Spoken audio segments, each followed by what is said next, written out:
Nathalie de Rochefort, titane de l'industrie technologique et millionnaire redoutée, avait toujours cru que sa sublime et docile épouse ne la défierait jamais, jusqu'à ce qu'elle s'évanouisse dans la nature avec 12 millions d'euros. Je n'ai pas disparu, songeait Mathilde. Je me suis échappé. Ce qui s'ensuivit laissa un tyran brisé et piégé dans sa propre cage dorée. Mathilde endura la trahison et le contrôle jusqu'à ce qu'une nuit, une simple frappe sur un clavier ne renverse l'échiquier. Mais lorsque la poussière retomba, le passé vint frapper à sa porte. Un être brisé pouvait-il véritablement changer? Le silence dans leur appartement haussmannien du Trocadéro était d'une nature bien particulière. Il n'avait rien d'apaisant. C'était le silence lourd et pesant des mots non dits, celui de pièces aux moulures vertigineuses, bien trop vastes pour deux personnes qui avaient oublié comment les habiter. Mathilde le ressentait avec d'autant plus d'acuité le soir, après que les lumières de Paris eurent commencé à scintiller au-delà de la Seine, transformant les immenses fenêtres donnant sur la tour Eiffel en une fresque vivante d'une beauté inaccessible. La vue, comme tout le reste de sa vie avec Nathalie, était exquise, hors de prix, et semblait appartenir à quelqu'un d'autre. Ce soir-là, le silence était particulièrement assourdissant. Nathalie était encore en retard. Dîner du conseil d'administration, indiquait son message, envoyé des heures auparavant. Pas d'émoji, pas de mots tendres, juste l'efficacité stérile qui avait fini par définir leur communication. Mathilde passa une main sur son ventre, encore plat, mais qui abritait le secret le plus profond de son existence. Elle était enceinte de 6 semaines, fruit des démarches cliniques qu'elles avaient entreprises il y a des mois. Un infime espoir palpitant qu'elle n'avait pas encore partagé, attendant un moment qui ressemblerait moins à une interruption de l'agenda de son épouse et davantage à une célébration. Elle commençait à craindre que ce moment n'arrive jamais. De l'extérieur, leur vie était une tapisserie enviable tissée de fils d'or. Nathalie de Rochefort était une figure tutélaire de la tech européenne, une femme d'affaires autodidacte dont l'ambition était aussi vaste que les avenues que surplombait leur demeure. Elle avait conquis Mathilde 5 ans auparavant. À l'époque, Mathilde était une jeune conservatrice d'art, débordante de passion pour les couleurs et les formes. Nathalie était un tourbillon de charisme et de pouvoir, lui promettant un monde où elle n'aurait plus jamais à s'inquiéter de rien. Elle avait tenu cette promesse, mais ce faisant, elle avait systématiquement démantelé le monde qui appartenait en propre à Mathilde. Son emploi à la galerie d'art fut le premier à disparaître. « Pourquoi travailler, mon amour ?» lui avait-elle murmuré, sa voix se faisant le plus doux des pièges. « Votre œil est bien trop précieux pour cette petite échoppe. Nous allons bâtir notre propre collection. » Cette collection ornait désormais leurs murs. Des toiles de Soulages et de Klein fixaient d'un œil vide les pièces silencieuses. Leur énergie vibrante était étouffée par l'opulence stérile des lieux. C'étaient les choix de Nathalie, ses investissements. Les opinions de Mathilde étaient sollicitées, puis poliment écartées. Ses amis, des artistes et des rêveurs qui vivaient d'eau fraîche et de vin bon marché, s'étaient lentement effacés de leur vie. Ils ne s'intégraient pas au cercle de Nathalie, composé d'investisseurs en capital risque et de leurs conjoints lisses et cassants. Mathilde était devenue une autre de ses acquisitions. Magnifique, parfaitement entretenue, et d'une dépendance absolue. La graine de la suspicion avait été plantée des mois auparavant, une petite chose amère. Cela avait commencé par l'effluve d'un parfum qui n'était pas le sien, accroché au col du chemisier de Nathalie. Une odeur qu'elle avait balayée d'un revers de main, l'attribuant à une collègue. Puis, cela s'était nourri des nuits de travail devenues de plus en plus fréquentes. Les appels téléphoniques étouffés qu'elle prenait sur le balcon, tournant le dos au salon. Nathalie était devenue une forteresse, son téléphone et son ordinateur portable protégés par des mots de passe qu'elle ne partageait plus. Question de sécurité, vous comprenez Mathilde, avait-elle dit, une pointe d'impatience dans le ton. Elle comprenait.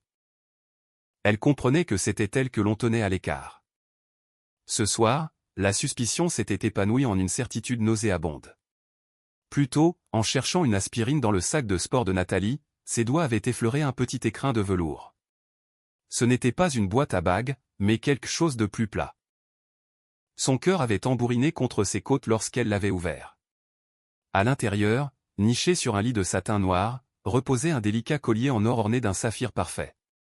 Ce n'était pas pour elle.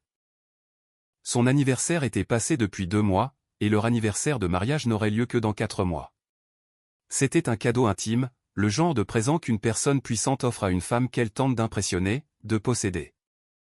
La dernière pièce du puzzle s'était emboîtée 1 heure plus tôt. Nathalie possédait une ancienne tablette qu'elle gardait sur sa table de chevet pour lire la presse économique. C'était le seul appareil qu'elle n'avait pas pris la peine de mettre à jour avec ses nouveaux mots de passe secrets. Il était synchronisé avec son compte cloud. Les mains tremblantes, Mathilde avait ouvert les messages.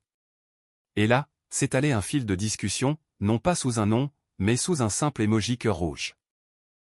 Les messages constituaient leur propre tapisserie, tissée de moments volés, de blagues d'initiés et de projets explicites. J'ai hâte de t'avoir tout à moi ce soir. Le dernier message du cœur rouge avait été envoyé juste après le texto de Nathalie concernant l'ennuyeux dîner d'affaires. Les mots se brouillèrent tandis que les larmes montaient aux yeux de Mathilde. Le nom caché derrière ce cœur était Léa Vasseur. Les photos échangées montraient une femme bien plus jeune que Mathilde, dotée de ce genre de beauté féroce et affamée que Mathilde sentait s'être effacée de son propre reflet depuis longtemps. Il y avait des clichés d'elles ensemble sur un yacht, dans un domaine viticole, dans une chambre d'hôtel qui n'était résolument pas à Paris. Sur l'une d'elles, le collier de saphir brillait au cou de Léa, la tête rejetée en arrière dans un éclat de rire, la main posée de façon possessive sur l'épaule de Nathalie.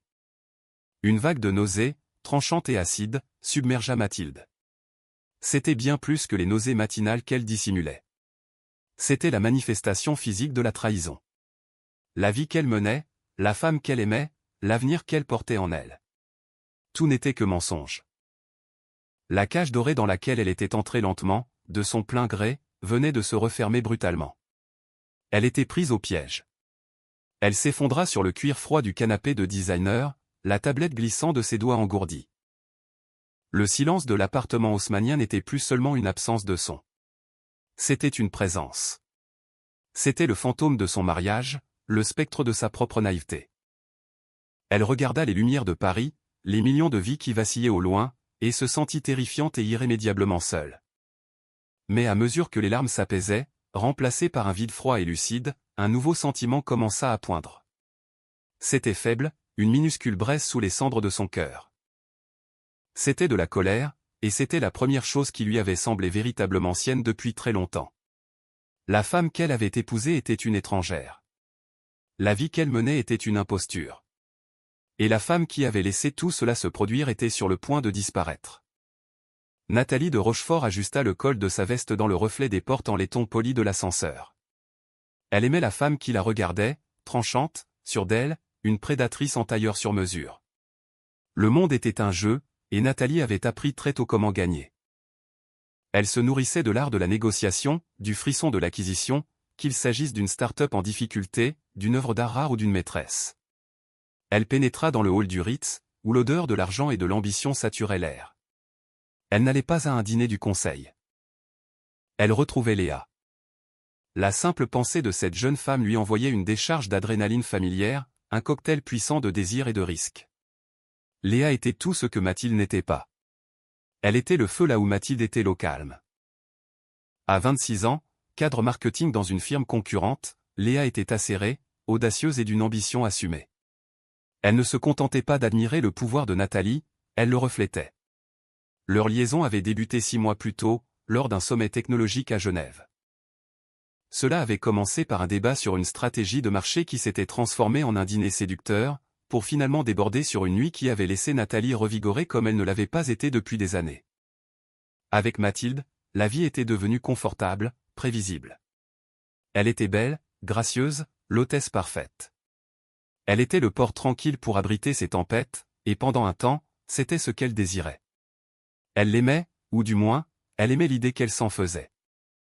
Elle aimait le foyer qu'elle entretenait, l'allure qu'elle avait à son bras lors des galas de charité, l'adoration silencieuse dans ses yeux. Mais le confort finissait toujours par engendrer l'ennui. Sa nature douce, que Nathalie trouvait autrefois apaisante, ressemblait désormais à un manque de passion. Son contentement face à la vie opulente qu'elle lui offrait ressemblait à un manque d'ambition. Nathalie avait bâti un monde parfait, et maintenant, elle y étouffait. Léa était son échappatoire. Elle ne voulait pas être protégée. Elle voulait être mise au défi. Elle ne voyait pas en Nathalie un pourvoyeur de fonds, mais une paire, une égale dans le grand jeu. Leurs conversations étaient des champs de bataille d'esprit et d'intellect, leur nuit un choc de passion brute et désinhibée.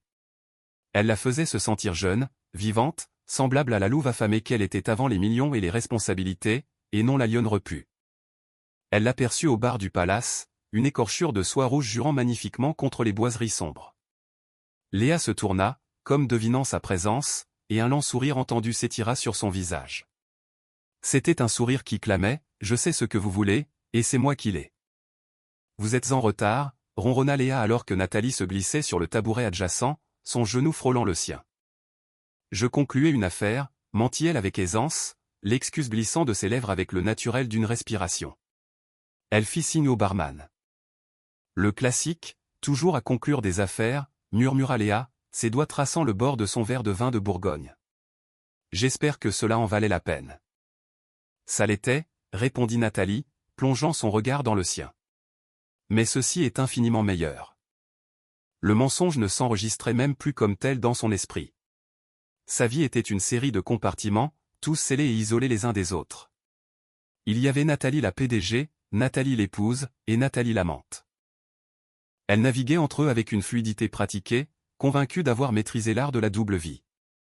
Elle se répétait que c'était ce que faisaient les figures de son envergure. Elles avaient droit à plus, parce qu'elles accomplissaient plus. C'était une forme de compensation pour la pression immense qui pesait sur ses épaules. Elle payait l'appartement de Léa dans le Marais, un espace moderne et épuré qui servait de sanctuaire. Elle l'avait rempli d'œuvres d'art contemporain avant-gardistes, l'antithèse absolue des pièces classiques de son appartement du Trocadéro. C'était une autre couche de la supercherie, un autre monde bâti uniquement pour elle. Elle justifiait les dépenses, les mensonges, la trahison froidement calculée par un mantra simple et puissant, « Je le mérite ». La culpabilité, lorsqu'elle l'effleurait, n'était qu'une ombre fugace, promptement bannie par la lumière aveuglante de son propre ego. Parfois, au cœur de la nuit, allongée près du corps chaud et endormi de Léa, elle pensait à Mathilde. Elle l'imaginait dans leur immense demeure silencieuse, probablement endormie, le visage serein et confiant. Un frémissement de quelque chose de la pitié, du remords s'agitait dans sa poitrine. Elle se souvenait de la jeune femme dont elle était tombée amoureuse, la conservatrice d'art passionnée, avec de la peinture sur les doigts et des étoiles dans les yeux. Elle avait promis de la protéger du monde. Mais elle était devenue la chose même dont Mathilde avait besoin d'être protégée. Nathalie repoussait vivement cette pensée. Elle subvenait à ses besoins. Mathilde menait une vie d'un luxe inouï. Ce qu'elle ignorait ne pouvait la blesser. C'était un crime sans victime, une indulgence nécessaire. Elle lui offrait tout ce dont elle pouvait rêver. Il n'était que justice de s'accorder un petit supplément pour elle-même. Cette logique formait son bouclier, déviant toute flèche de conscience aux enfants brûlèrent en sa direction. « J'ai quelque chose pour vous », dit-elle en sortant les crins de velours de sa poche de veste. Les yeux de Léa s'illuminèrent d'une joie authentique, presque enfantine, que Nathalie trouvait enivrante. Elle l'ouvrit et son souffle se coupa. « Nathalie, c'est sublime. » Elle attacha le collier de saphir autour de son cou, ses doigts s'attardant sur sa peau. La pierre s'accordait parfaitement au bleu féroce de ses yeux.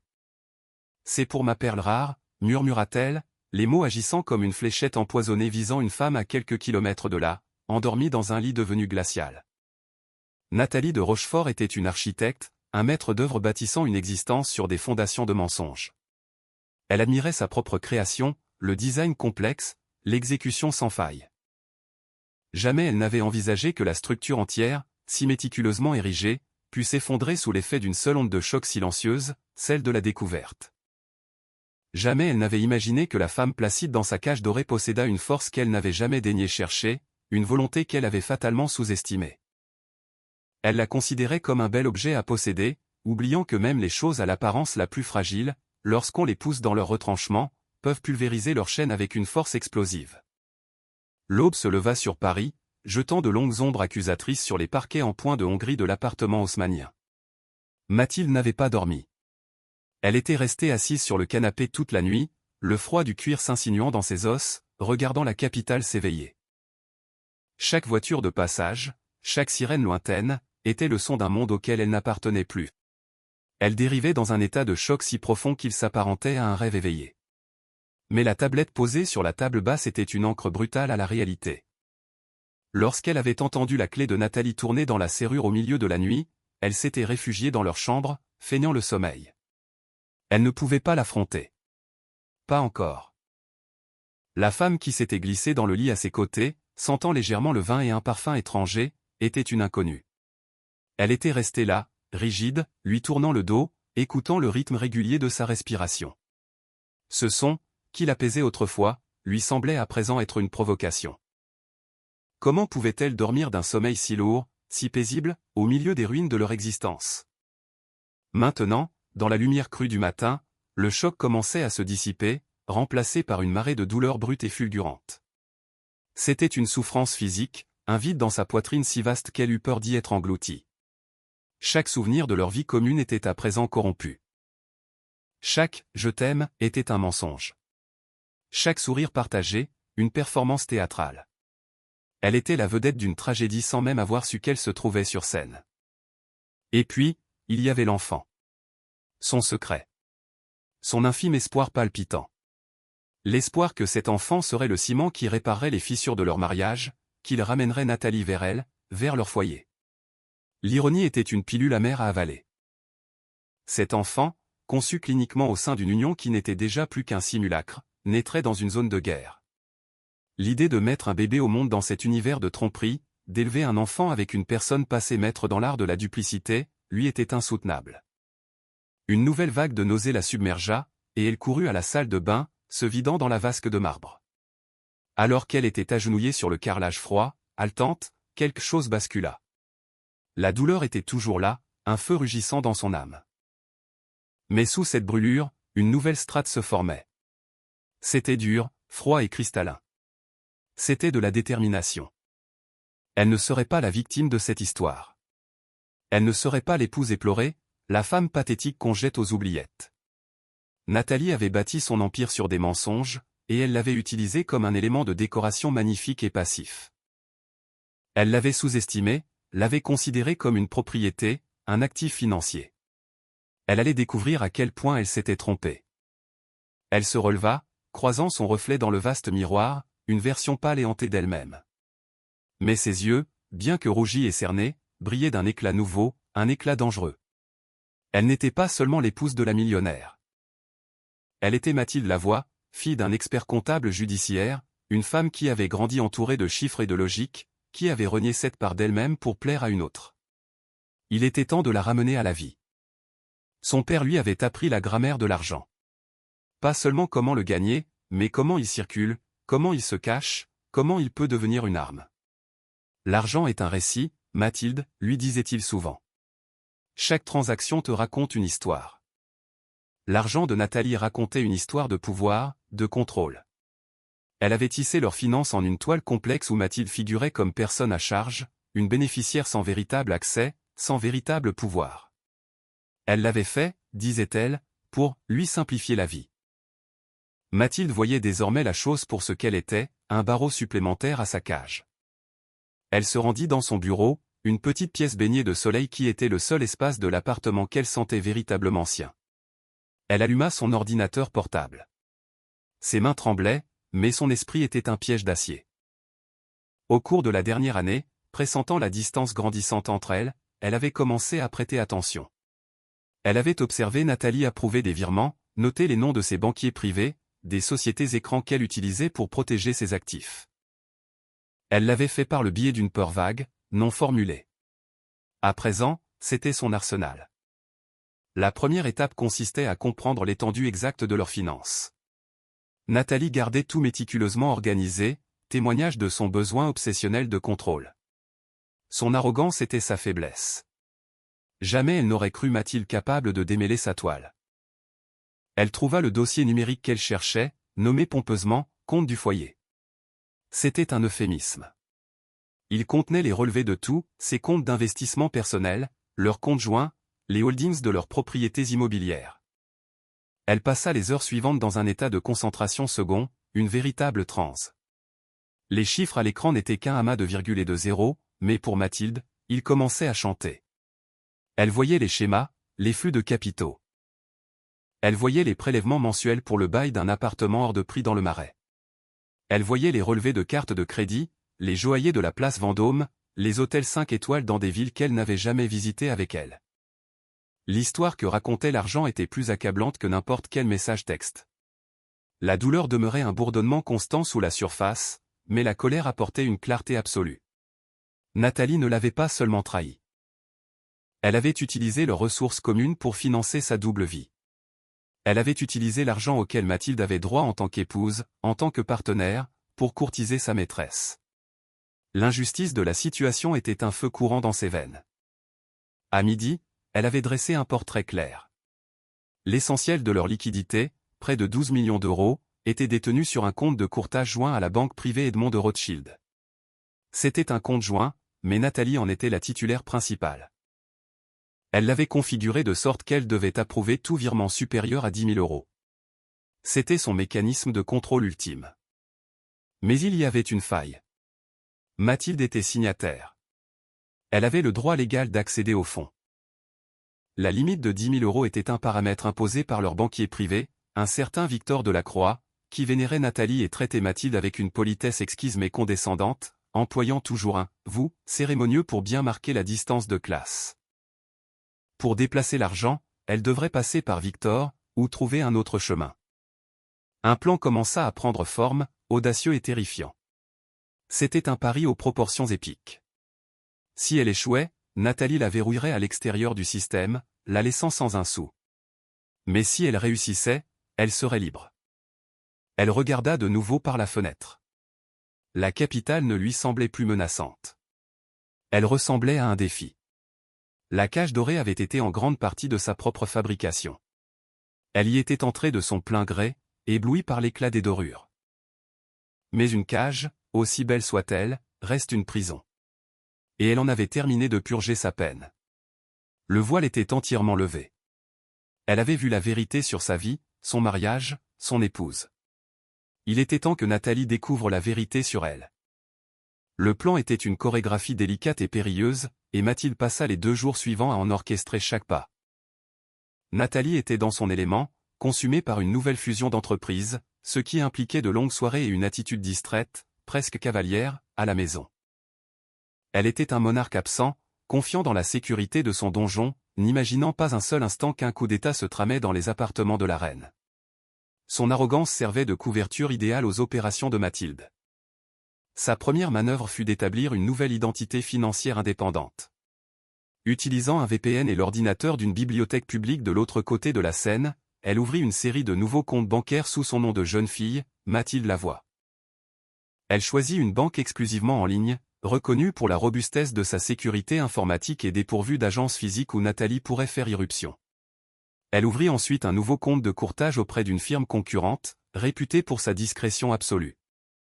Les formulaires n'étaient qu'une suite de cases à cocher stériles, mais pour Mathilde, chaque clic était une déclaration d'indépendance. Elle n'était plus Madame de Rochefort, un simple appendice. Elle redevenait elle-même. L'obstacle majeur restait le compte chez Rothschild, avec ses 12 millions d'euros. Passer par leur banquier, Victor, était inenvisageable. Il était l'homme de main de Nathalie. Elle devait le contourner totalement. Elle devait retourner le système à son avantage. Les mots de son père résonnaient dans son esprit, le système n'est qu'un ensemble de règles, Mathilde. Il faut juste savoir comment les lire. Elle passa une nuit entière sur le portail de la banque privée, non pas sur l'interface utilisateur, mais dans les sections denses et jargonnantes détaillant les conditions générales et les protocoles de transfert interbancaire. Et là, enfouie dans la sous-clause d'une sous-clause, elle la trouva. La limite de virement de 10 000 euros était une alerte interne, un système de notification de courtoisie, et non un blocage légal infranchissable. En tant que cotitulaire du compte, elle avait l'autorité légale de déplacer n'importe quel montant. Le système informatique était programmé pour l'autoriser, mais l'élément humain, le banquier, était mandaté pour l'interrompre. La clé était d'initier un transfert si massif et si fulgurant que le système le traiterait automatiquement avant qu'une intervention humaine ne soit possible. Un prélèvement électronique automatisé, initié depuis son nouveau compte de courtage, et non un ordre de virement émis depuis l'interface Rothschild. C'était une faille numérique, une fissure dans l'armure de Nathalie, mais la manœuvre était à haut risque. Un tel transfert déclencherait immanquablement des alertes de fraude. Elle n'aurait qu'une seule cartouche, une fenêtre de tir minuscule avant que les sirènes ne hurlent que les portes virtuelles ne se verrouillent. Le moment parfait serait tard dans la nuit, après minuit, un vendredi plus précisément. Le week-end ralentirait toute réponse humaine de la part de la banque, et il fallait que Nathalie soit hors de l'appartement. Profondément et irrémédiablement hors de portée. Le vendredi après-midi, Nathalie l'appela.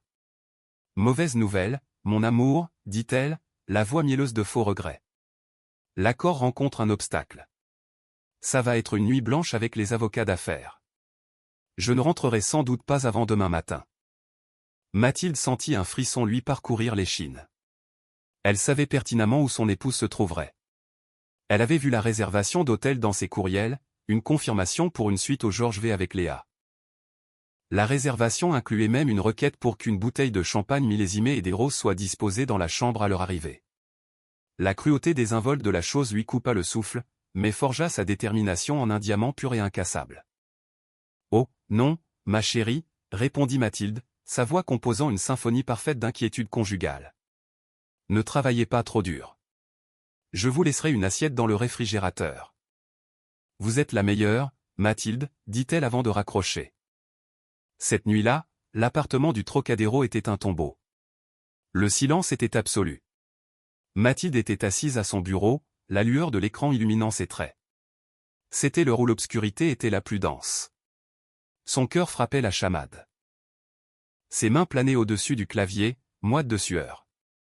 C'était le point culminant. L'aboutissement de sa douleur, de sa rage, de ses calculs. Elle prit une profonde inspiration, posant une main sur son ventre encore plat. « Pour nous, murmura-t-elle. À l'instant exact qu'elle avait défini, elle lança la séquence. Elle se connecta à son nouveau compte de courtage. Ses doigts volèrent sur les touches, une rafale de frappes méticuleusement répétées mentalement. Elle navigua vers la page d'approvisionnement des fonds. Elle saisit le numéro de compte et le code guichet de Rothschild, qu'elle connaissait par cœur depuis longtemps. Puis vint l'heure de vérité. La case indiquait « montant du transfert ». Elle tapa « 11 950 000 ». Elle laissait 50 000 € sur le compte, suffisamment pour éviter de le vider totalement, ce qui aurait pu déclencher un gel immédiat, mais un montant suffisamment dérisoire pour constituer une insulte cinglante. Un pourboire pour ses efforts. Son doigt s'attarda au-dessus de la touche, confirmé. Chaque doute, chaque peur lui hurlait de s'arrêter. La vie de confort absolu. La femme qu'elle avait aimée autrefois. La honte de l'échec. Elle ferma les yeux et revit le visage de Léa, riant aux éclats, arborant son collier. Elle revit le sourire dédaigneux de Nathalie. Elle revit son propre reflet, pâle et vaincu. Elle cliqua sur la touche. L'écran s'actualisa. Une petite coche verte apparut à côté des mots « Votre demande de prélèvement a été initiée. Les fonds seront disponibles sous 1 à 3 jours ouvrés. » C'était fait. Un vertige la saisit et elle s'agrippa au bord du bureau. Elle l'avait fait. Elle avait tiré le coup de feu. À présent, il ne restait plus qu'à attendre le fracas de l'explosion. Elle ne s'arrêta pas en si bon chemin. La symphonie n'était pas achevée. Elle passa à la phase d'effacement. Se connectant à leur compte courant joint, elle solda l'intégralité de ses cartes de crédit. Puis, utilisant le système de virement programmé, elle orchestra une série de donations massives à diverses œuvres caritatives, Médecins sans frontières, un refuge pour animaux de la région parisienne, la Fondation des femmes. Elle assécha le compte, laissant un solde à zéro, un ultime doigt d'honneur philanthropique. Elle prépara une unique valise. Pas les bagages de créateur que Nathalie lui avait offerts, mais une vieille valise éraflée datant de ses années d'études. Elle y plaça des vêtements pratiques, quelques objets sentimentaux, l'édition abîmée d'un livre que sa mère lui avait donné, une petite photo encadrée de ses parents, et l'échographie de son premier rendez-vous médical secret. Elle laissa les robes haute couture dans le dressing, les bijoux dans les tiroirs tapissés de velours. Elle laissa les soulages sur les murs et le cristal de baccarat dans les vitrines. Elle n'emportait avec elle que 2 choses de valeur, son avenir, et les 12 millions d'euros qui le financeraient. Alors qu'elle traversait le vaste appartement pour la dernière fois, elle ressentit une paix étrange. La cage dorée était splendide, mais elle était enfin, Dieu merci, libre. Elle déposa son alliance sur la table de chevet, exactement à l'endroit où aurait dû reposer la tête de Nathalie. Elle ne laissa aucun mot. Les relevés bancaires seraient suffisamment éloquents. Elle referma la lourde porte palière derrière elle dans un silence de cathédrale, s'enfonçant dans l'air frais de la capitale avant l'aube. La symphonie des frappes sur le clavier était terminée. Le silence qui suivit était la mélodie de sa nouvelle vie qui commençait. Nathalie se réveilla le samedi matin habitée par un sentiment inédit de plénitude. La suite du Georges V était inondée de soleil. Les draps étaient d'une douceur exquise, et Léa n'était qu'un enchevêtrement tiède de membres endormis contre elle. L'accord d'entreprise sur lequel elle travaillait avait bien été conclu tard la veille, le vrai, pas celui dont elle avait parlé à Mathilde, et la célébration charnelle avec Léa avait été exactement l'exutoire dont elle avait besoin. Elle se sentait puissante, invincible, reine de ses innombrables forteresses. Elle vérifia son téléphone, une habitude gravée dans son ADN. Quelques emails de félicitations de son conseil, une alerte des marchés financiers. Rien de Mathilde. C'était une bonne chose. Cela signifiait qu'elle était paisible, calme, respectant son espace. Elle sourit.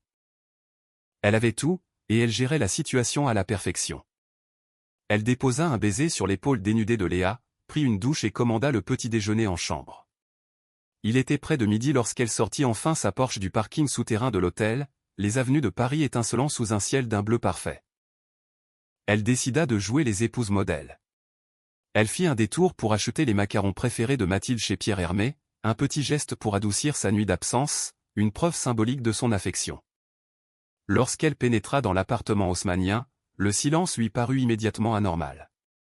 Il était plus abyssal que d'ordinaire. Mathilde, appela-t-elle, sa voix résonnant dans les volumes immenses. Aucune réponse. Elle se dirigea vers la cuisine en marbre. Pas d'assiette préparée dans le réfrigérateur. Une pointe d'agacement la piqua. Mathilde était d'habitude si prévenante. Elle marcha jusqu'à leur chambre. Le lit était parfaitement fait, ce qui était inhabituel. Mathilde le laissait toujours défait jusqu'au passage de la gouvernante. Et là, elle le vit. Reposant sur la table de chevet, implacable et étincelante contre le bois précieux, se trouvait l'alliance de Mathilde. Juste à côté, sa bague de fiançailles. Une sueur froide, étrangère et indésirable, commença à glisser le long de sa colonne vertébrale. Ce n'était pas du Mathilde. C'était une déclaration de guerre. Elle composa son numéro. Messagerie directe. Elle réessaya. Messagerie. Son agacement tourna à la colère. Quel était ce jeu puéril? Elle s'était tuée à la tâche, et c'était ainsi qu'on la remerciait? Elle fit irruption dans le bureau de sa femme, s'attendant à l'y trouver, prête pour une confrontation. La pièce était vide. L'ordinateur portable avait disparu. Elle retourna à grands pas dans le salon, le cerveau en ébullition. Elle allait régler ça. Elle appellerait sa mère, ses amis le peu qu'il lui restait. Elle la retrouverait et mettrait fin à ce drame grotesque. Elle sortit son téléphone pour vérifier leur compte joint, frappée par une pensée paranoïaque fulgurante. Peut-être avait-elle acheté un billet d'avion hors de prix, s'était-elle enfuie dans un spa de luxe pour lui donner une leçon. Elle ouvrit l'application Rothschild, scannant son empreinte digitale, la clé de son royaume. La page principale du portefeuille se chargea. Elle fixa l'écran, son cerveau refusant formellement de traiter la série de chiffres. Solde total, 50 000 €. Ses yeux s'écarquillèrent. Elle actualisa la page. Le chiffre demeurait. Une insulte brute, glaciale. 50 000 €. C'était impossible. Un dysfonctionnement informatique. 12 millions ne s'évaporent pas ainsi. Les mains tremblantes, elle navigua vers l'onglet des opérations. Et c'était là. Une transaction unique, datée du vendredi. Montant du prélèvement, 11 950 000 €.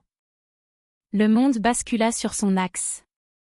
L'air déserta ses poumons. Elle eut l'impression d'avoir été physiquement frappée, un coup dans l'estomac qui la laissa pantelante. Non. Non, c'était inconcevable. Mathilde. La douce, docile et silencieuse Mathilde. La femme qui lui demandait de l'aide pour régler le thermostat de l'appartement. Elle n'aurait pas pu faire ça. Elle n'aurait jamais su comment faire. Son esprit, d'ordinaire si acéré et décisif, n'était plus qu'un maelstrom de confusion et de déni. Elle chancela jusqu'à son bureau, les jambes en coton. Elle afficha le compte courant. Solde, 0. Elle fit défiler l'historique. Des virements massifs à des ONG. Ses cartes de crédit remboursées à la centime près. C'était une démolition calculée et systématique de leur édifice financier. L'heure des comptes avait sonné. Le téléphone vibra, Un son strident qui déchira le silence de l'appartement. C'est Victor Delacroix, la voix étranglée par la panique. Madame de Rochefort, je viens tout juste de recevoir une alerte de l'automate interbancaire. J'ai tenté de vous joindre tout le week-end. Il y a eu un retrait faramineux de vos encours. J'ai d'abord pensé à une fraude, mais... Nathalie? Le transfert a été initié par Mathilde. C'est un prélèvement automatique vers une banque tierce. Tout est parfaitement légal. Nous ne pouvons absolument rien faire pour bloquer l'opération. Les mots la percutèrent comme des balles de calibre. Initié par Mathilde. Tout est parfaitement légal. Nous ne pouvons absolument rien faire. Elle raccrocha sans prononcer un mot. L'ampleur cataclysmique de la situation commençait à se dessiner. Ce n'était pas une crise de larmes. Ce n'était pas un jeu. C'était une exécution en règle. Mathilde avait tout planifié. Elle avait attendu. Elle l'avait éventré avec la précision chirurgicale d'un légiste, utilisant le système même que Nathalie avait érigé pour la servir. Elle s'effondra dans son fauteuil de direction, le cuir gémissant sous son poids. Elle contempla l'appartement, l'art qu'elle avait acheté, le mobilier qu'elle avait imposé. Tout cela ressemblait soudain au décor de cinéma d'une vie qui n'était plus la sienne. La cage dorée lui appartenait désormais en exclusivité, et elle était la seule à y être enfermée. Elle était une millionnaire dépossédée de ses millions, un monarque sans royaume. La rage l'envahit ensuite, une vague brûlante et aveuglante. L'audace, la trahison. Elle lui avait tout offert. Elle avait bâti ce monde pour elle. Et Mathilde venait de le réduire en cendres, la laissant seule dans les décombres. D'un revers de bras féroce, elle balaya son bureau, en voyant l'ordinateur portable et une pile de dossiers s'écraser sur le parquet. Elle poussa un hurlement de fureur pure et primitive qui rebondit contre les vitres froides et indifférentes de la baie vitrée. Mais à mesure que la rage s'éteignait, autre chose prit sa place. Un sentiment qu'elle n'avait pas éprouvé depuis très, très longtemps. La terreur. C'était une peur glaciale et viscérale qui n'avait plus rien à voir avec l'argent. Elle avait déjà perdu de l'argent par le passé. Elle pouvait en refaire. Mais ceci était différent. Elle avait été manipulée, surpassée stratégiquement. Elle avait regardé Mathilde pendant 5 ans sans jamais véritablement la voir. Elle n'avait perçu qu'un reflet de sa propre réussite, un objet passif et décoratif. Jamais elle n'avait décelé cette femme dotée d'un esprit d'acier et d'une volonté inébranlable. Le silence de l'appartement haussmannien se referma sur elle.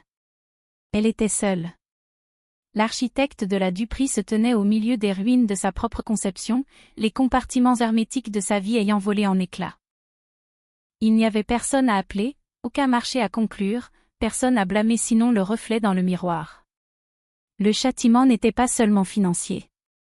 Il était existentiel.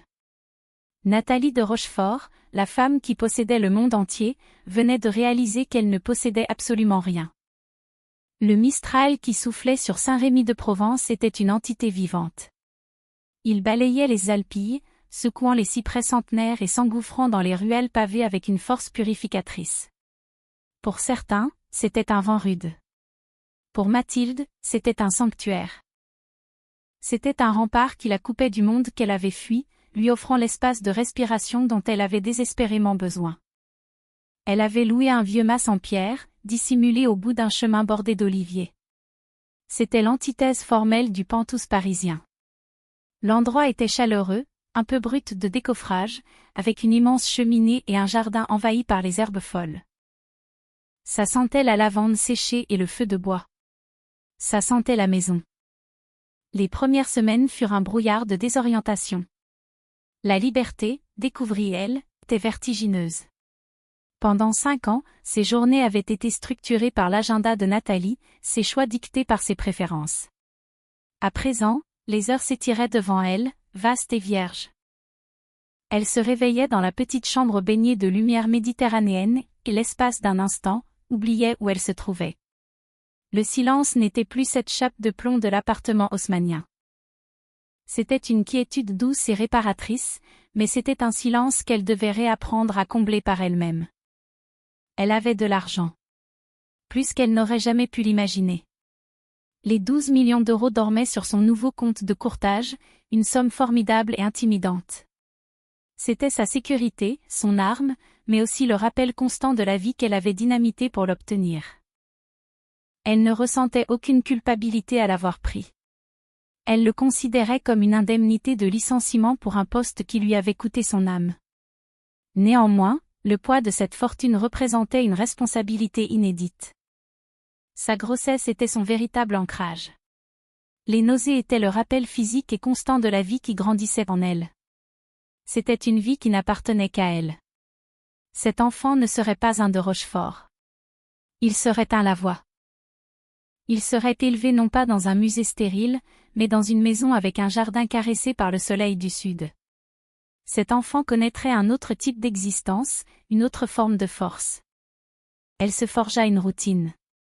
Elle marchait dans les sentiers des Alpilles chaque matin, la terre rocailleuse sous ses bottes la reconnectant au réel, le chant des cigales effaçant le tumulte parisien. Elle passait des heures chez le libraire du village, redécouvrant son amour pour la littérature. Elle acheta des toiles et des tubes d'acrylique. Et pour la première fois depuis des années, elle peignit pour elle-même. Pas pour une collection, pas pour un investissement, mais pour la joie viscérale de la création. Sa première toile fut un tourbillon furieux de noir et de rouge, un chaos d'émotions en éruption. Mais au fil des semaines, les teintes s'adoucirent. Des bleus azur, des verts olives et des jaunes solaires commencèrent à illuminer la toile. Elle se fit sa première amie. Elle s'appelait Marie, la patronne de la boulangerie où Mathilde achetait son pain au levain chaque matin. Marie était une femme chaleureuse et terrienne d'une 50aine d'années, avec de la farine sur le tablier et de la bonté plein les yeux. Elle ne posa aucune question sur le passé de Mathilde. Elle l'accepta simplement telle qu'elle était, la femme enceinte et solitaire qui semblait fuir une ombre. « Tu as des yeux bien tristes, ma petite », lui dit Marie un matin en lui tendant une brioche encore chaude. Mais ils le sont un peu moins chaque jour.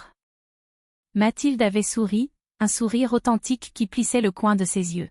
« Je crois que tu as raison. » Elle savait que Nathalie la chercherait. Cette pensée formait un nœud de glace dans son estomac. Elle avait minutieusement brouillé les pistes, utilisant son nom de jeune fille, payant tout en espèces durant le premier mois. Mais Nathalie était une chasseresse. Ce n'était qu'une question de temps. Elle répétait mentalement ce qu'elle dirait, comment elle agirait. Elle serait calme, inébranlable, un bloc de marbre. Elle ne la laisserait pas l'aspirer à nouveau dans son orbite. Un après-midi, assise sous la tonnelle de son jardin, elle sentit le bébé bouger pour la première fois. Un battement minuscule, mais définitif. Elle laissa échapper un petit cri, portant la main à son ventre arrondi. Des larmes coulèrent sur ses joues, mais ce n'étaient ni des larmes de douleur ni de colère. C'étaient des larmes de joie pure et absolue. Dans ce petit jardin provençal, protégé par les vieux murs de pierre, Mathilde ressentit un sentiment d'alignement profond.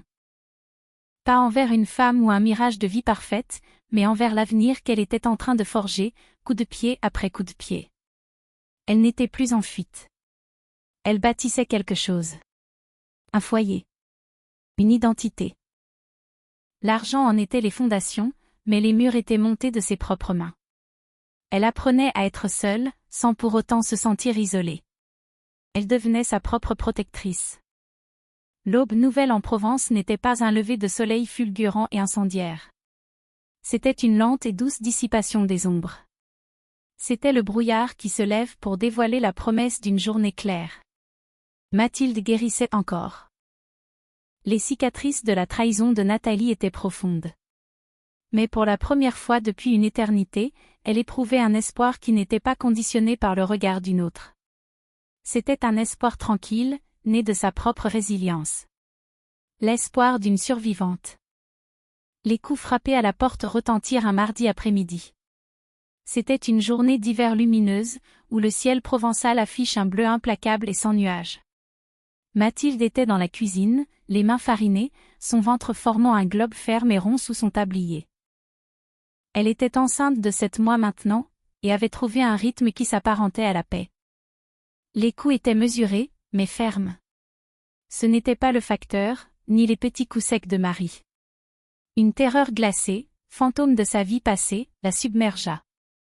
Elle sut, d'une certitude qui défiait toute logique, qui se trouvait de l'autre côté du bois massif. Elle essuya ses mains sur le linge, son cœur heurtant brutalement ses côtes. Elle marcha vers l'entrée, les jambes lourdes.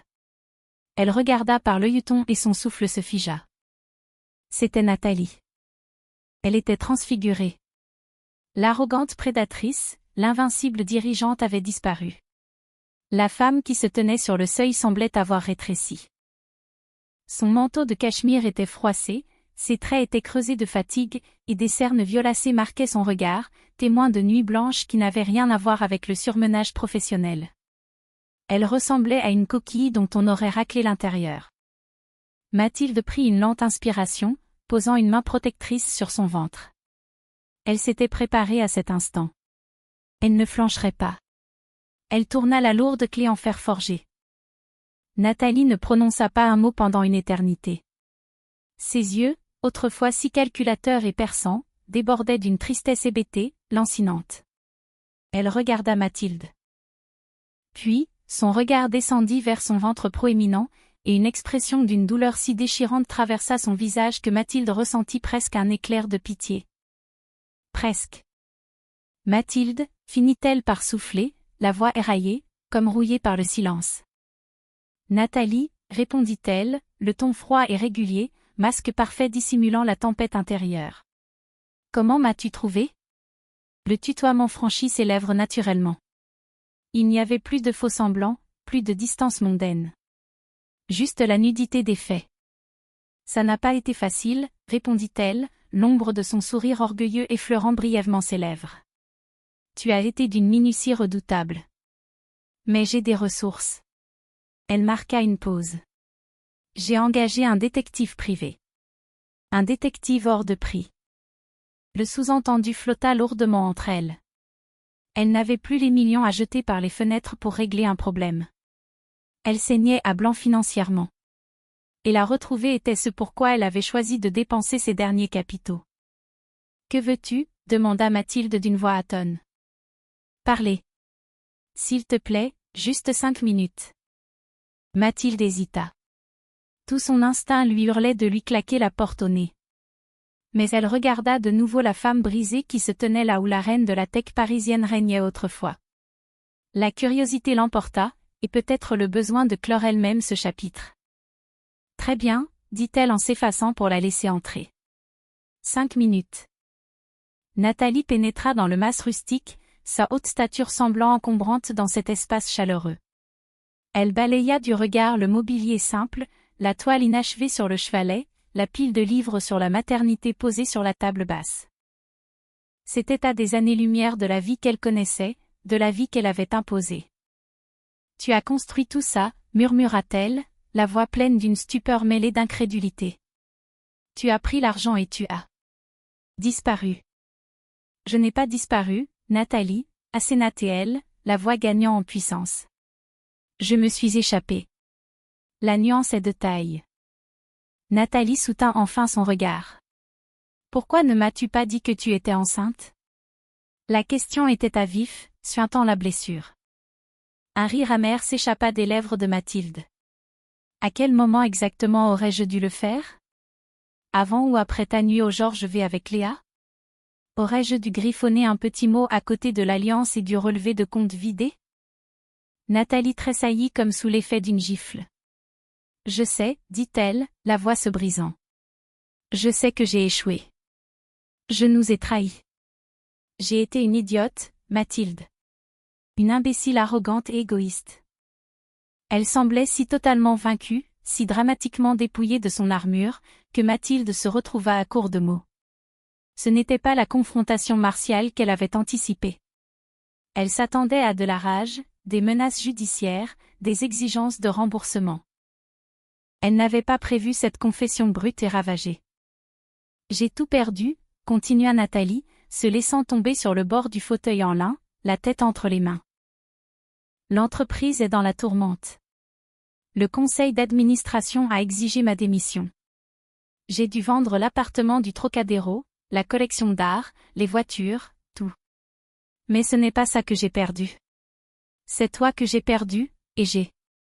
Sa voix se brisa net, incapable d'achever la phrase. Ce n'était pas nécessaire. Elles restèrent assises en silence pendant un long moment. Le seul bruit était le tic-tac de l'horloge comtoise. Le fantôme de leur passé était là, dans la pièce, présence dense et palpable. Je n'ai pas fait ça pour te détruire, Nathalie, dit finalement Mathilde, la voix radoucie. Je l'ai fait pour me sauver, et pour sauver notre enfant. Je ne pouvais pas amener un bébé dans cette vie-là. Dans ton monde de faux semblants. Nathalie releva la tête, les yeux brillants de larmes contenues. Est-ce de nous? La question fut un coup de poignard, mais Mathilde comprenait pourquoi elle se devait de la poser, considérant la clinique, les embryons, l'anonymat des donneurs et les mois de procédure qu'elles avaient partagés avant la rupture. Oui, répondit-elle doucement. C'est un garçon. Nathalie laissa échapper un souffle saccadé, un son qui tenait autant du sanglot que du soupir.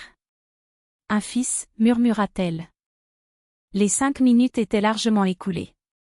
L'air était saturé de mots non dits, d'années d'amour, de douleur et de trahison. Mais la colère qui avait servi de carburant à Mathilde pendant si longtemps commençait à se dissiper, remplacée par une tristesse immense et lasse. « Tu dois partir, dit-elle. » Nathalie se leva, ses mouvements lents comme ceux d'une femme vieillie prématurément.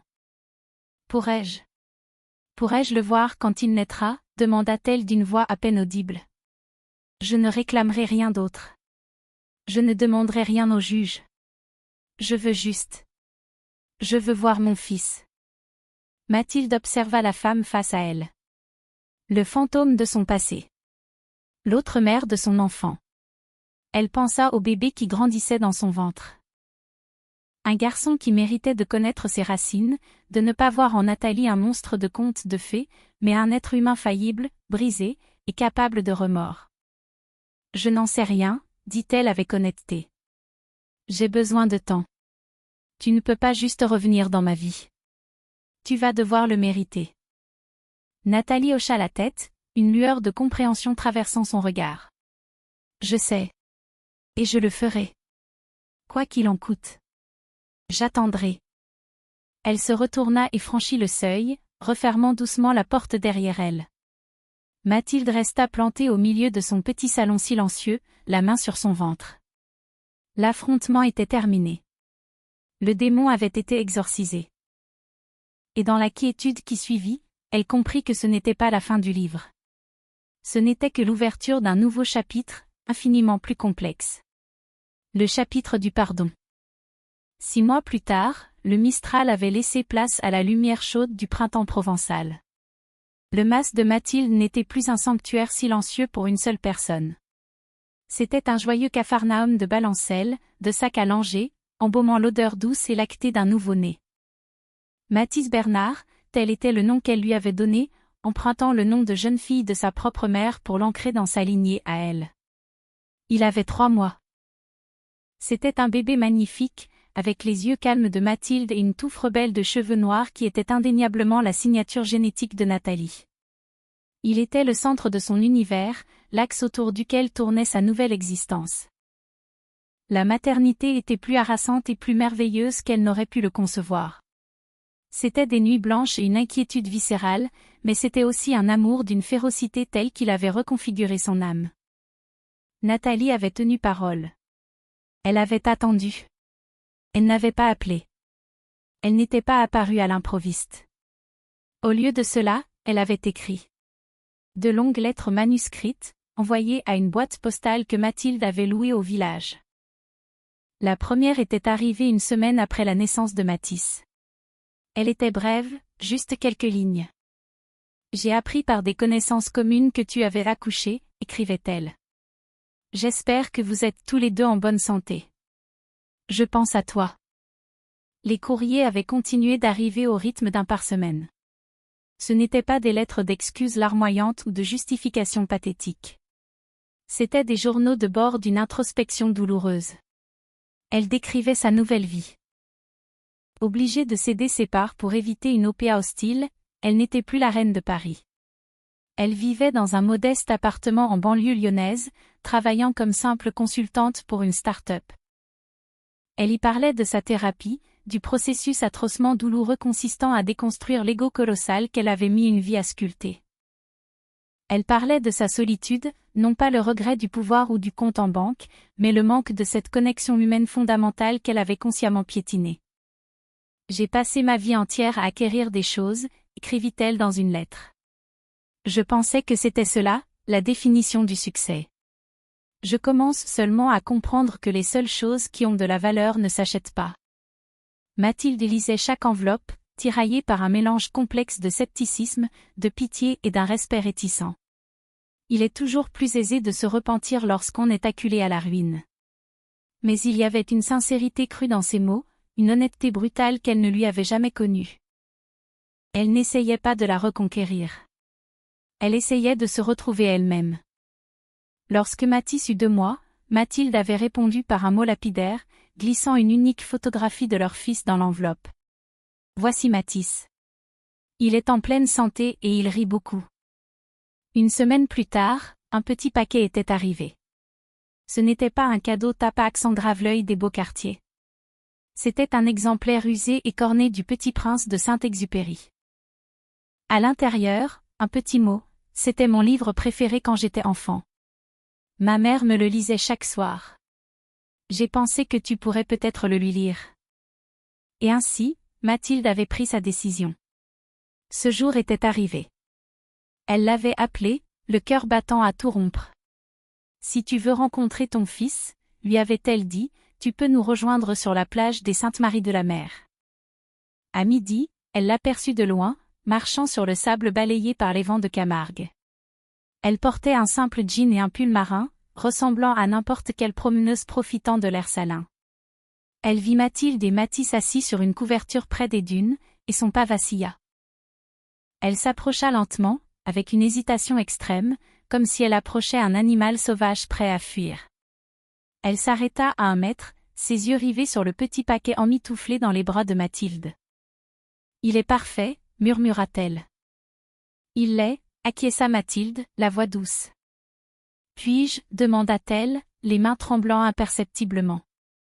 Mathilde hésita une fraction de seconde, puis hocha la tête.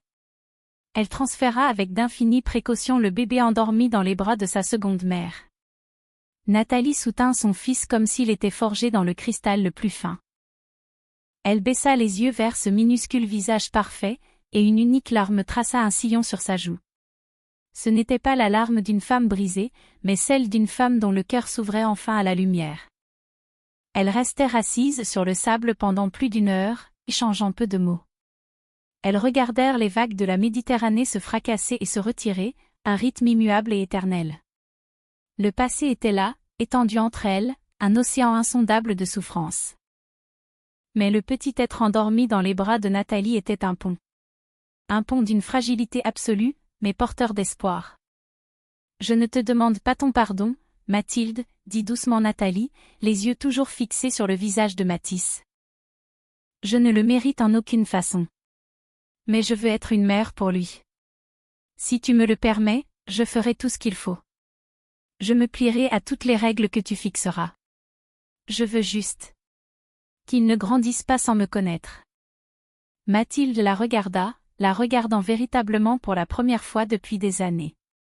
Elle vit la femme qu'elle avait été, et celle qu'elle tentait désespérément de devenir. Le prix de sa rédemption avait été l'abandon de tout ce qu'elle croyait chérir. Le prix de la liberté de Mathilde avait été le sacrifice de son innocence. Elles n'étaient plus que 2 âmes fracturées, liées à jamais par la nouvelle vie pure qu'elles avaient engendrée. « D'accord, Nathalie, » dit-elle, le mot sonnant étrangement neuf sur sa langue. « D'accord.